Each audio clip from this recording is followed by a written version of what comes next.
আসসালামু আলাইকুম, কেমন আছেন সবাই? আশা করছি সবাই ভালো আছেন।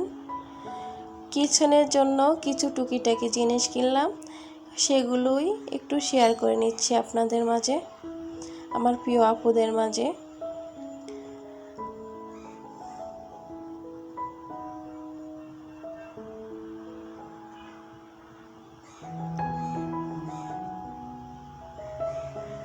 এ তো একটা চামচদানি কিনেছি, এটা আমার প্রয়োজন ছিল। আগে যেটা ছিল এটা একটু সমস্যা হয়েছে, সেজন্য আমি নতুন আরেকটা নিয়ে নিলাম। এটা হচ্ছে একটা সসমানের মতো, এটা আমি নিয়েছি।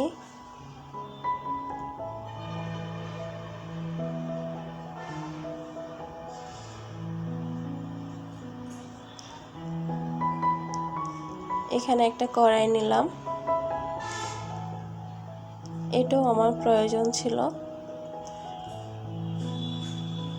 মাঝে মাঝে একটু বড়র প্রয়োজন হয়।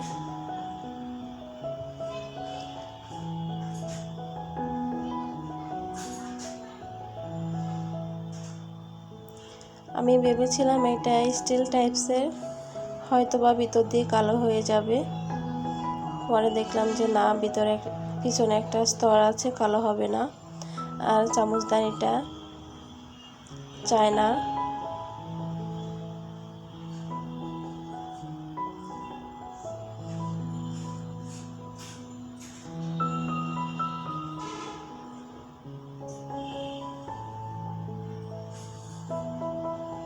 এটা একটা ইন্ডিয়ান মাল ছিল, এটা অনেকটাই মজবুত।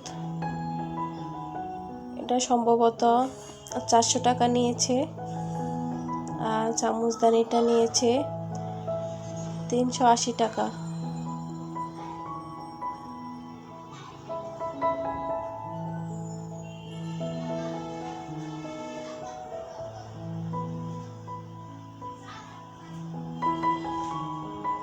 এই তো আমার আরেকটা পছন্দের জিনিস, অনেক দিন যাবৎ কিনবো ভাবছিলাম, তো ফাইনালি কিনে নিলাম। পাটিগুলো কেমন লাগলো কমেন্ট করে জানাবেন।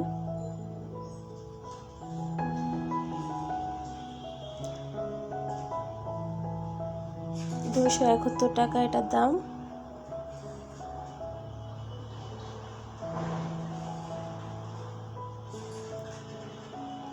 আর বড়টার এটার প্রাইস হচ্ছে 370 টাকা।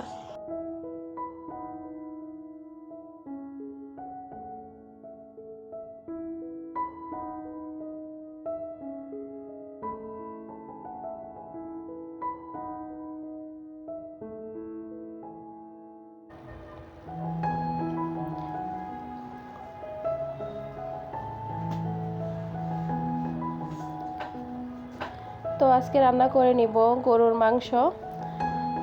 মাংসের সাথে আমি আলু দিয়ে রান্না করব, সেটাই একটু করে শেয়ার করছি। এই তো পাতিলে তেল দিয়ে দিলাম, তেলের মধ্যে পেঁয়াজ দিয়ে দিয়েছি। পেঁয়াজটা আমি একটু ব্রাউন কালার করে নিব। তো এইভাবে মাংস করে রান্না করে দেখবেন, খেতে অনেক মজা হয়। তো আমি মাংসগুলো দিয়ে দিচ্ছি।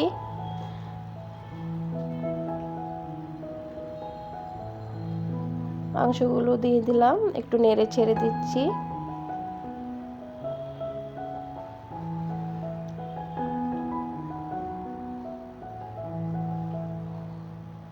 দিয়ে দিলাম রসুন বাটা 3 চামচের মতো। দিয়ে দিলাম আদা বাটা।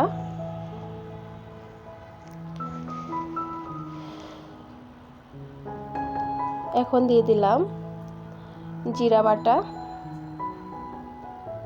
বাটা মশলার রান্নাগুলোর টেস্ট অন্যরকম আসে, তো আপনারাও চেষ্টা করবেন বাটা মশলা ব্যবহার করার জন্য। তো এখানে দিয়ে দিচ্ছি পেঁয়াজ কুচি। এখানে আমি মরিচের গুঁড়া দিয়ে দিলাম।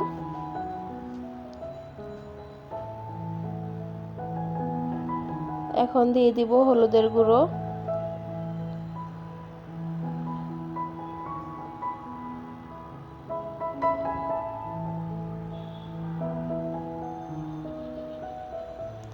ভালোভাবে নেড়ে ছেড়ে মিশিয়ে নিচ্ছি।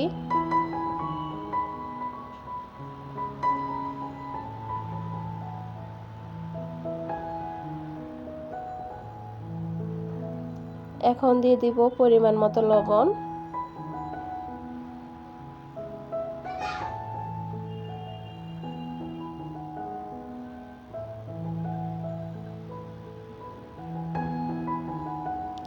এখন দিয়ে দিলাম গরম মশলা বাটা।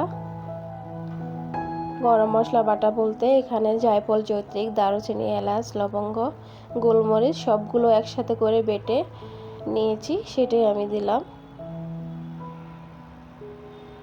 আমি সবসময় মাংসের সাথে ঘরোয়া মশলা ব্যবহার করি, আর মাংসের মশলাটা আমি বেটে দেই। আমার কাছে ভালো লাগে, একটু কষ্ট করে হলেও বেটে নিলে রান্নাটা অনেক মজা হয়।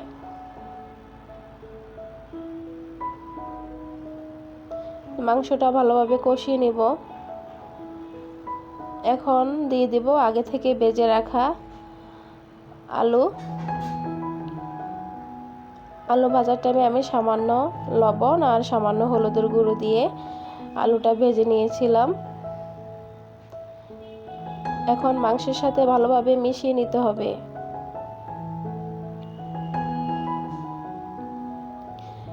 ভিডিওর এই পর্যায়ে এসে যদি ভিডিওটা একটু ভালো লেগে থাকে, লাইক সাবস্ক্রাইব করে পাশে থাকবেন, আর যারা অলরেডি সাবস্ক্রাইব করে দিয়েছেন তাদেরকে জানাই অসংখ্য ধন্যবাদ। এখন আমি দিয়ে দিলাম পানি মাংসটা সিদ্ধ হওয়ার জন্য। তো মাংসটা সিদ্ধ হয়ে গেছে, ফাইনালি আমার রান্নাটা শেষ। তো সবাই ভালো থাকবেন, আজ এই পর্যন্তই। আল্লাহ হাফেজ।